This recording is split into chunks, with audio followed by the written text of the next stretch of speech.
Hello students, welcome to NFLent IES. So we are back again with the complete The Hindu analysis for 22nd and as well as 21st of April 2025. So hope you are reading well and revising well because re-revising is the only key to success in the any of the competitive world. So let's dive into today's class or analysis part. So myself, your Pooja Shimkur ma'am. Let's dive directly into the topic called as Trust Technology Partnership. So very important for your examination point of view. What is this trust technology partnership? It is in between which of the two countries? So let's discuss with that. Why it was in the news? India and US expected to launch the trust technology partnership in the near future. So in the upcoming days, India and US are both the countries recently has got an expectation to launch the trust technology partnership between both the countries. So this is basically happened when recently Vice President of America, USA had visited our India, Shri Narendra Modi ji, Prime Minister of our country. So during that time, there is an expectation, high expectation that we do have an partnership called as Trust Technology Partnership, especially during the Donald Trump's visit to India. Okay, during US President Donald Trump visit, India and US will have a discussion or the talk regarding this trust technology partnership. So this particular talk will be held when US President Donald Trump visit India in the future days. Okay, so during the Donald Trump sir's visit only to India, so later this year only, what they'll do, India will be hosting or will host the US, India, Japan, Australia Quad Summit. So this is also very important for your exam. Okay, during Donald Trump visit to India this year itself, later on this particular year itself, India will be hosting the US, India, Japan, Australia Quad Summit, very important. So try to remember, and this particular Quad Summit is also called as Anti-China Summit also. So altogether you can keep it apart, but very important for your exam point of view. ಇದು trust ತಂತ್ರಜ್ಞಾನ ಪಾಲುದಾರಿಕೆ ಬಗ್ಗೆ ನೋಡೋದಾದರೆ ಇತ್ತೀಚೆಗೆ ಏನು ಮಾಡಿದ್ದಾರೆ, ಭಾರತ ಮತ್ತು America ಎರಡು ದೇಶಗಳ ಮಧ್ಯೆ ಟ್ರಸ್ಟ್ ತಂತ್ರಜ್ಞಾನ ಪಾಲುದಾರಿಕೆಯನ್ನು ಪ್ರಾರಂಭಿಸುವಂತಹ ನಿರೀಕ್ಷೆಯಲ್ಲಿ ಎರಡು ದೇಶಗಳು ಇದೆ ಅಂತ ಹೇಳಬಹುದು. ಸೊ ಇತ್ತೀಚೆಗೆ ಉಪ ರಾಷ್ಟ್ರಪತಿಯವರು ಬಂದಿದ್ದರು ಅಮೇರಿಕಾದು. ಸೊ ಅವರು ಬಂದಾಗ ಇದ್ರ ಬಗ್ಗೆ ಒಂದು ಭವಿಷ್ಯದ ಒಂದು ಆಲೋಚನೆ ಮಾಡಿದ್ದಾರೆ ಹೊರತು ಇವಾಗ ಯಾವುದೇ ಥರದ ಚರ್ಚೆ ಆಗಲಿಲ್ಲ. ಚರ್ಚೆ ಯಾವಾಗ ಆಗುತ್ತೆ ಈ ಒಪ್ಪಂದ ಅಂತ ಬಂದಾಗ ಅಂದರೆ US ಅಧ್ಯಕ್ಷ ಡೊನಾಲ್ಡ್ ಟ್ರಂಪ್ ಸರ್ ಅವರು ಭಾರತಕ್ಕೆ ಏನಾದರೂ ಆದ ಸಂದರ್ಭದಲ್ಲಿ ಭಾರತ ಮತ್ತು US ಟ್ರಸ್ಟ್ ತಂತ್ರಜ್ಞಾನ ಪಾಲುದಾರಿಕೆಗೆ ಸಂಬಂಧಿಸಿದಂತೆ ಚರ್ಚೆಯನ್ನು ನಡೆಸುವಂತಹ ಸಂಭವಗಳು ಎದ್ದು ಕಾಣಿಸ್ತಾ ಇದೆ ಅಂತ ಹೇಳಬಹುದು. ಆ್ಯಂಡ್ ಅದೇ ಥರ ಡೊನಾಲ್ಡ್ ಟ್ರಂಪ್ ಅವರು ಭಾರತಕ್ಕೆ ಭೇಟಿ ನೀಡುವ ಸಂದರ್ಭದಲ್ಲಿ ಈ ವರ್ಷದ ಕೊನೆಯ ಹಂತದಲ್ಲಿ ಭಾರತ US ಮತ್ತು ಭಾರತ ಜಪಾನ್ ಆಸ್ಟ್ರೇಲಿಯಾ ಶೃಂಗಸಭೆಯನ್ನು ಅಥವಾ ಕ್ವಾಡ್ ಅನ್ನುವಂಥ ಶೃಂಗಸಭೆಯನ್ನು ಆಯೋಜನೆ ಮಾಡ್ತಾ ಇದೆ. So that is how it was in the news. ಇದನ್ನು ಆ್ಯಂಟಿ ಚೈನಾಗೋಸ್ಕರನೂ ಮಾಡ್ತಾ ಇರುವಂತಹ ಕ್ವಾಡ್ ಸಮಿತ್ ಅಂತಲೂ ಕರೆಯಲಾಗುತ್ತೆ. And if you move on to the next important article, again it is in between India and US. India has a target called as Vikasit Bharat. So this expectation we are, which is also called Vikasit Bharat as Developed India. It is a New Delhi's plan. So it has got a target or the expectation till 2047. Try to remember. So it is India's vision called as Vikasit Bharat at 2047. And if we speak about Make India Great Again, which is also called as MAGA. Okay, so this is done by Donald Trump. So India and US roadmap that seeks to build on Mr. Trump's Make America Great Again MAGA slogan. So this is USA's slogan or the theme we can consider, and New Delhi's plan is called as Vikasit Bharat. It is a part of India by 2047. Try to remember, both are very very important. Okay, Viksit Bharat ಮತ್ತು make India great again ಅನ್ನುವಂತಹ ಎರಡು ಕಾನ್ಸೆಪ್ಟ್ಗಳನ್ನು ವಿಷನ್ಗಳನ್ನು ತರಲಾಗಿದೆ. ವಿಕಸಿತ್ ಭಾರತ್ ಅನ್ನುವಂಥದ್ದು ಭಾರತದ್ದಾಗಿದ್ದರೆ ಇನ್ನು make India great again ಅನ್ನುವಂಥದ್ದು ಅಮೇರಿಕಾದ ಒಂದು ಭಾಗವಾಗಿ ಕಾಣ್ತೀವಿ. Okay, so Bharat US Shri Trump ಅವರು ಅವರ ಮೇಕ್ ಅಮೇರಿಕಾ ಗ್ರೇಟ್ ಅಗೇನ್ ಅನ್ನುವಂಥ ಘೋಷಣೆ ಮತ್ತು ವಿಕಸಿತ್ ಭಾರತ್ ಅಭಿವೃದ್ಧಿ ಹೊಂದಿದ ಭಾರತ 2047 ಹೊಸ ದೆಹಲಿ ಯೋಜನೆಗಳ ಮೇಲೆ ನಿರ್ಮಿಸಲಿಕ್ಕೆ ಪ್ರಯತ್ನಿಸುವಂತಹ ಒಂದು ರಸ್ತೆಯ ನಕ್ಷೆಯಾಗಿ ಕಾಣ್ತೀವಿ ಅಂತ ಹೇಳಲಾಗ್ತದೆ. It is a road map. Okay, road map ಅಂತಲೇ ಕರೆಯಲಾಗುತ್ತೆ. So try to remember, it's a kind of a blueprint for all of us. And now if we move on to science and technology part under GS3, ISRO's SpaceX experiment, which is specially meant for space docking experiment. We do have Chaser and another one is called as Target. Okay, these were the docking experiment. Recently, two ISRO, that is Indian Space Research Organization satellites, dock successfully has done for the very second time. Very important altogether. And docking experiment includes ISRO has successfully executed the second docking of the two satellites. One is called as Chaser, which is also called as STX-01, and the target is called as STX-02. These are part of the space docking experiment SpaceX mission. Hope you got my point. Very important. So it is specially meant for docking. Why do we use docking experiments? Okay, it includes sending an astronaut to the moon. We'll send an astronaut to the moon. Then later on what happens, the astronaut will come back, return with the samples from the moon, and building and rebuilding and having a certain beautiful further operation purpose of an Indian space station. So they'll send an astronaut to the moon. So that is how it works, the docking experiment. So this is called as Chaser, and another one satellite is called as Target. Always remember, Chaser is 01, okay, and Target is 02. STX is common for both the two satellites, and ISRO has successfully executed for the second time. Again important for your exam point of view. Okay, ಇತ್ತೀಚೆಗೆ ಎರಡು ಇಸ್ರೋ ಭಾರತೀಯ ಬಾಹ್ಯಾಕಾಶ ಸಂಶೋಧನಾ ಸಂಸ್ಥೆ ಅಂತ ಕರಿತೀವಿ, ಎರಡು ಉಪಗ್ರಹಗಳು ಎರಡನೇ ಬಾರಿಗೆ ಮತ್ತೆ ಯಶಸ್ವಿಯಾಗಿ ಡಾಕ್ ಅನ್ನು ಮಾಡಲಾಗಿದೆ. ಸೊ ಇಸ್ರೋದ ಸ್ಪೆಡೆಕ್ಸ್ ಅಂತಲೇ ಕರಿತೀವಿ, ಸ್ಪೇಸ್ ಡಾಕಿಂಗ್ ಪ್ರಯೋಗ ಅಂತ ಕರೆಯಲಾಗುತ್ತೆ. ಸೊ ಅದೇ ಥರ ಎರಡು ಉಪಗ್ರಹಗಳ ಎರಡನೇ ಡಾಕಿಂಗ್ ಇಸ್ರೋದ ಯಶಸ್ವಿಯಾಗಿ ಕಾರ್ಯಗತಗೊಳಿಸಲಾಗಿದೆ. ಒಂದು STX-01 ಆದರೆ ಇನ್ನೊಂದು STX-02 ಚೇಸರ್ ಟಾರ್ಗೆಟ್ ಅನ್ನುವಂಥ ಬಾಹ್ಯಾಕಾಶ ಡಾಕಿಂಗ್ ಪ್ರಯೋಗ ಸ್ಪೆಡೆಕ್ಸ್ ಮಿಷನ್ನ ಭಾಗವಾಗಿ ಇದನ್ನು ಕಾಣ್ತೀವಿ ಅಥವಾ ಕಂಡು ಬರುತ್ತೆ. ಆ್ಯಂಡ್ ಡಾಕಿಂಗ್ ಅನ್ನುವಂತಹ ಒಂದು ಪ್ರಯೋಗ ಯಾಕೆ ಮಾಡಲಾಗುತ್ತೆ?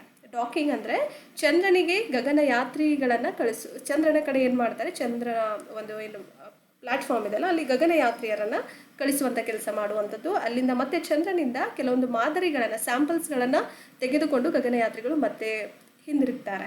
ಮತ್ತು ಅದಾದಮೇಲೆ ಭಾರತೀಯ ಬಾಹ್ಯಾಕಾಶ ನಿಲ್ದಾಣದ ನಿರ್ಮಾಣ ಮತ್ತು ಕಾರ್ಯಾಚರಣೆಯನ್ನು ಮತ್ತು ಮುಂಬರುವ ದಿನಗಳಲ್ಲಿ ಅದರ ಬಗ್ಗೆ ಕುರಿತು ಇನ್ನು ರಿಸರ್ಚ್ ಆ್ಯಂಡ್ ಡೆವಲಪ್ಮೆಂಟ್ ಆಗಿರಬಹುದು, ಸಂಶೋಧನೆ ಅಭಿವೃದ್ಧಿಯ ಹಂತವಾಗಿ ಒಳಗೊಂಡಿರುವಂತಹ ಒಂದು ಆಪರೇಷನ್ ಇಲ್ಲಿ ನಡೀತಾ ಇರುತ್ತೆ. And if you speak more about African elephant, it was in the news in yesterday's newspaper. So African elephant, whenever you'll get the term called as African elephant, always do correlate it with Asian elephant. What is the difference between both the two? Try to have a glance. Whenever you'll do read this article, please go back to your static part and read even about Asian elephant. Do not forget to read about that as well. You might expect a question on both the two. So African elephant is the largest land mammal on earth. Hope you got my point. Okay, African elephant ಬಗ್ಗೆ, ಆನೆಗಳ ಬಗ್ಗೆ ಹೇಳೋದಾದರೆ ಇದನ್ನು ಏನಂತ ಕರೀತಾರೆ? ಭೂಮಿಯ ಮೇಲಿನ ಅತಿ ದೊಡ್ಡ ಭೂಸಸ್ತನಿಯಾಗಿದೆ ಅಂತಲೇ ಕರೀಬಹುದು. Largest land mammal on the earth, and there are two important recognized species we do have. One is called as savanna or bush elephant, and another one is called as forest elephant. Okay, savanna is also called as Loxodonta africana, and forest elephant is also called as Loxodonta cyclotis. Try to remember IUCN status.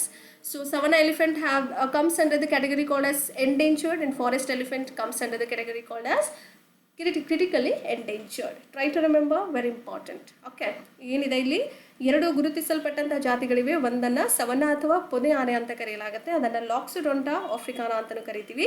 ಇನ್ನೊಂದು forest ಆನೆ ಅಂತ ಕರೆಯಲಾಗುತ್ತೆ, ಅರಣ್ಯ ಆನೆ ಅಂತ ಕರಿತೀವಿ ಕನ್ನಡದಲ್ಲಿ, ಹೌದಲ್ವಾ? ಸೊ ಲಾಕ್ಸೋಡೊಂಟಾ ಸೈಕ್ಲೋಟಿಸ್ ಅಂತ ಕರೆಯಲಾಗುತ್ತೆ. ಅದೇ ಥರ IUCN ಸ್ಥಿತಿ ನೋಡೋದಾದರೆ ಸವನ್ನ ಆನೆ ಅಳಿವಿನಂಚಿನಲ್ಲಿದೆ ಅಂತ ಹೇಳಲಾಗುತ್ತೆ. ಆ ಒಂದು ವರ್ಗೀಕರಣದಲ್ಲಿ ಯಾವ ವರ್ಗೀಕರಣಕ್ಕೆ ಸೇರಿದೆ ಅಂತ ಯಾರಾದರೂ ಕೇಳಿದರೆ, ಸವನ್ನ ಆನೆ ಬಗ್ಗೆ ಕೇಳಿದಾಗ ಆಫ್ರಿಕನ್ ಎಲಿಫೆಂಟ್ಸಲ್ಲಿ ಅಲ್ಲಿ ಅಳಿವಿನಂಚಿನಲ್ಲಿದೆ ಅಂತ ಹೇಳಬೇಕು ನೀವು. ಅದೇ ಥರ ಫಾರೆಸ್ಟ್ ಎಲಿಫೆಂಟ್ ಅರಣ್ಯದಲ್ಲಿರುವಂತಹ ಆನೆಗಳು ಅಂತ ಅದನ್ನು ಯಾವುದರಲ್ಲಿ ವರ್ಗೀಕರಣ ಮಾಡಲಾಗಿದೆ? IUCN ಸ್ಥಿತಿಯಲ್ಲಿ ತೀವ್ರವಾಗಿ ಅಳಿವಿನಂಚಿನಲ್ಲಿರುವಂತಹ ಒಂದು ವರ್ಗೀಕರಣದಲ್ಲಿ ಫಾರೆಸ್ಟ್ ಎಲಿಫೆಂಟ್ಗಳು ಕಂಡುಬರುತ್ತವೆ. And the IUCN stands for International Union for Conservation of Nature, as you already knew it. These IUCN lists both species separately, and these two species lists will be done separately through the IUCN list due to the differences in their habitat, genetics and morphology. They do have different genetics or habitats, morphology, so due to which the IUCN lists will be done separately for both the elephants called as savanna and forest elephant. Hope you got my point. IUCN ಅಂದ್ರೇನು, international ಅಂತಾರಾಷ್ಟ್ರೀಯ union for conservation. ಅಂದರೆ ಏನು ಎಲ್ಲನೂ conserve ಮಾಡುವಂಥದ್ದು. ಆನೆಗಳು ಏನಿರುತ್ತಲ್ಲ ಅದು ಇಡೀ ದೇಶದಾದ್ಯಂತ ಅಥವಾ ರಾಷ್ಟ್ರಗಳಾದ್ಯಂತ ಒಂದು ಯೂನಿಯನ್ ಮಾಡುವಂತಹ ಕೆಲಸ ಏನು ಮಾಡುತ್ತೆ IUCN. ಕನ್ಸರ್ವ್ ಅಂದ್ರೆ ಏನು, ಸ್ಟೋರ್ ಮಾಡುವಂಥದ್ದು ಅಲ್ವಾ.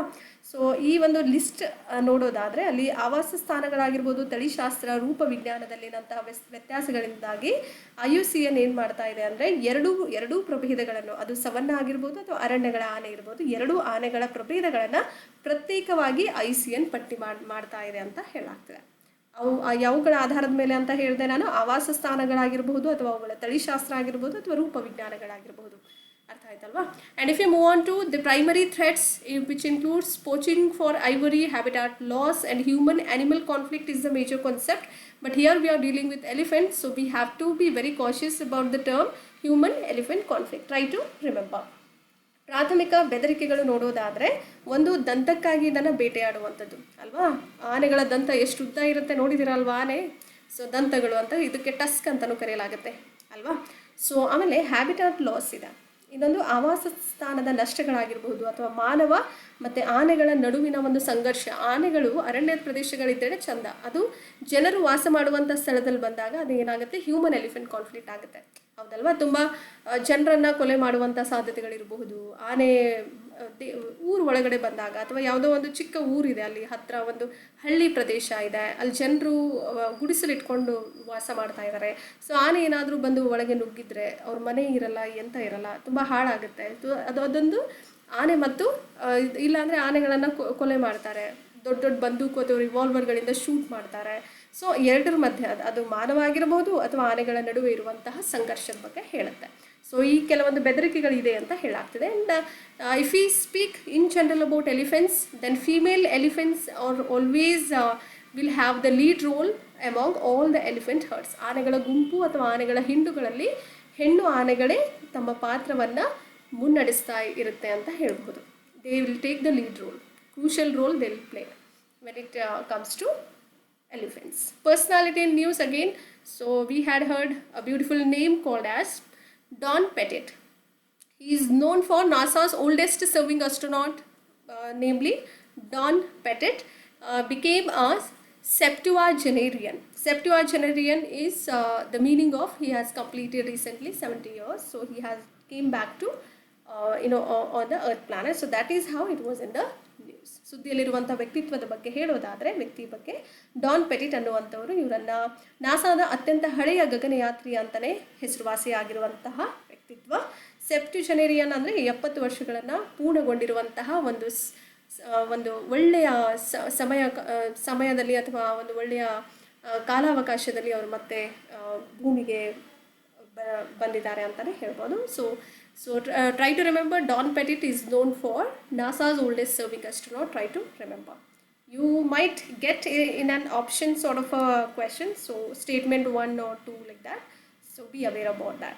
And WHO pandemic agreement, WHO World Health Organization pandemic agreement. So it was in the recently it was in the news, today's newspaper only. So ಏನು ಹೇಳಲಾಗ್ತಿದೆ ಅಂದರೆ, ವಿಶ್ವ ಆರೋಗ್ಯ ಸಂಸ್ಥೆ ಅಂತ ಕರಿತೀವಿ, ಅದರ ಒಂದು ಸಾಂಕ್ರಾಮಿಕ ಒಪ್ಪಂದದ ಬಗ್ಗೆ. See, recently what happened during COVID pandemic, there was so many ups and downs we had seen, right? So many people passed away during the pandemic. So in order to overcome from all those pandemic related issues, so WHO has made a beautiful agreement towards how to deal with the pandemic issues if it is about to happen in near future. So what are the pros and cons? What are the process or the procedure we need to follow? So those certain few agreements they have made for to overcome from or to handle or to face all those pandemics which may come in the future days. Hope you got my point. So recently the landmark agreement which has an accord on pathogen access and benefit sharing is the path breaking now. So recently it has been finalized on this particular April 16th of 16th of April 2025 by the Intergovernmental Negotiating Body, which is the body Intergovernmental Negotiating Body. Try to remember, very very important for your exams. ಇತ್ತೀಚೆಗೆ ರೋಗಕಾರಕ ಪ್ರವೇಶ ಮತ್ತು ಲಾಭ ಹಂಚಿಕೆ ಕುರಿತಾದ ಹೆಗ್ಗುರುತು ಒಪ್ಪಂದವನ್ನು ಒಂದು ಮಾರ್ಗ ಮುರಿಯುವಂತಹ ಕೆಲಸನೇ ಮಾಡಿದೆ ಅಂತ ಹೇಳ್ಬೋದು. ಅಂದರೆ new path or the path breaking stage they have brought up in the country. It is a landmark agreement. Hope you got my point. ಅಂತರ್ ಸರ್ಕಾರಿ ಸಮಾಲೋಚನೆ ಮಂಡಳಿಯಿಂದ ಏಪ್ರಿಲ್ 16, 2025ರಂದು ಇದನ್ನು ಅಂತಿಮಗೊಳಿಸುವಂಥ ಕೆಲಸ ಮಾಡಲಾಗಿದೆ. Agreement has been finalized on this April itself. Try to remember. If we speak overview about the agreement, then it is called as a generational accord. Okay, accord specifically focuses upon pathogen access and benefit sharing. It is the path breaking. Pathogen access and benefit sharing, it is the key term over here. Aim is to have to improving global pandemic prevention and preparedness and response. The global level, whatever the pandemic arises, in order to prevent, in order to prepare, or in order to respond, how to tackle with the pandemic. So they are improving global level of pandemic prevention, preparedness and response. So that is how it is called a generational accord. It has got a beautiful aim. So very important for your exam point of view. ಜಾಗತಿಕ ಸಾಂಕ್ರಾಮಿಕ ತಡೆಗಟ್ಟುವಿಕೆ ಸಿದ್ಧತೆ ಮತ್ತು ಪ್ರತಿಕ್ರಿಯೆಯನ್ನು ಸುಧಾರಿಸುವಂತಹ ಗುರಿಯನ್ನು ಹೊಂದಿರುವಂತಹ ಒಂದು ಪೀಳಿಗೆಗಳ ಒಪ್ಪಂದ ಅಂತ ಕರಿತೀವಿ. Accord is all about agreement. Okay, so World Health Organization has put forward a beautiful agreement. So I personally liked it the most. So I don't know about all of you. So we have to be very proud about it. So whose decision making body? World Health Organization decision making body would always be World Health Assembly. Try to remember, again important for your exam. So ವಿಶ್ವ ಆರೋಗ್ಯ ಸಂಸ್ಥೆಯ ನಿರ್ಧಾರ ತೆಗೆದುಕೊಳ್ಳುವಂತಹ ಒಂದು body ಅಥವಾ ದೇಹ ಅಂತ ನೋಡೋದಾದರೆ, body ಅಂದರೆ ಒಂದು ಅಂದರೆ ಯಾರ ಡಿಸಿಷನ್ ತಗೊಳ್ತಾರೆ, ಅಂತಿಮ ನಿರ್ಣಯ ಯಾರ್ದಾಗಿರುತ್ತೆ ಅಂದರೆ ಅದು ವಿಶ್ವ ಆರೋಗ್ಯ ಅಸೆಂಬ್ಲಿ ಅಂತ ಕರಿತೀವಿ, World Health Assembly. And key agreements includes first universally agreed article commitment to have a better protection of health care workers. So this is ultimate aim behind all these agreed articles. So ಪ್ರಮುಖ ಒಪ್ಪಂದಗಳಲ್ಲಿ ನೋಡೋದಾದರೆ, 1ನೇ ಸಾರ್ವತ್ರಿಕ ಒಪ್ಪಿಗೆ ಲೇಖನ ಆರೋಗ್ಯ ಕಾರ್ಯಕರ್ತರ ಉತ್ತಮ ರಕ್ಷಣೆಗೆ ಬದ್ಧತೆ ಹೊಂದಿರುವಂಥದ್ದು. And pathogen access and benefit sharing system we had already discussed. This is the main landmark agreement we had finalized recently. So that is how it was in the news. So countries will receive equitable access to resulting diagnostics, treatments and vaccines, etc. ರೋಗಕಾರಕ ಪ್ರವೇಶ ಮತ್ತು ಪ್ರಯೋಜನ ಹಂಚಿಕೆ ವ್ಯವಸ್ಥೆ ಬಗ್ಗೆ ಹೇಳೋದಾದರೆ, ಫಲಿತಾಂಶದ ರೋಗ ನಿರ್ಣಯ ಆಗಿರ್ಬೋದು, ಚಿಕಿತ್ಸೆಗಳು, ಲಸಿಕೆಗಳಿಗೆ ದೇಶಗಳು ಸಮಾನ ಪ್ರವೇಶವನ್ನು ಪಡೆಯುವಂತಹ ಕಾರ್ಯಕಾರಿ ಇಲ್ಲಿ ನಡೀತಾ ಇದೆ. So if you speak about 8 important core sectors of our Indian economy, so it was recently in the news. Okay, 8 ಪ್ರಮುಖ ವಲಯಗಳು ಭಾರತೀಯ ಆರ್ಥಿಕತೆಯ ಬಗ್ಗೆ ನಾವು ತುಂಬ ಮುಖ್ಯವಾಗಿ ಹೇಳೋದಾದರೆ, ಕೋಲ್ is one such core sector among all those 8 core sectors. Second one is crude oil, natural gas, refinery products, fertilizers, steel, cement, electricity. All these are very important for your examination point of view. Try to have a note of it. Okay, so ಭಾರತೀಯ ಆರ್ಥಿಕತೆ 8 ಪ್ರಮುಖ ವಲಯಗಳು ನೋಡೋದಾದರೆ, ಒಂದು ಕಲ್ಲಿದ್ದಲು, ಕಚ್ಚಾ ತೈಲ, ನೈಸರ್ಗಿಕ ಅನಿಲ, ರಿಫೈನರಿ ಉತ್ಪನ್ನಗಳಾಗಿರ್ಬೋದು, ರಸಗೊಬ್ಬರಗಳು, ಉಕ್ಕು, ಸಿಮೆಂಟ್, ವಿದ್ಯುತ್. So this is what is for today's analysis part. Hope you are reading well, revising well. So on this particular note, please do like, share and subscribe and share it among your friends as well. And hope you are not being so panicked, because exams are very nearer to you. And do not become that hurry-burry to cover the whole syllabus and all of that. Okay, so rather focus more upon the purpose. Purpose is always more important than your needs. Okay, follow your needs, then it will fulfill all your dreams. So on this particular note, so I am signing off and will be resumed tomorrow. So read well, revise well, keep loving us, keep sharing us. Thank you and have a good time.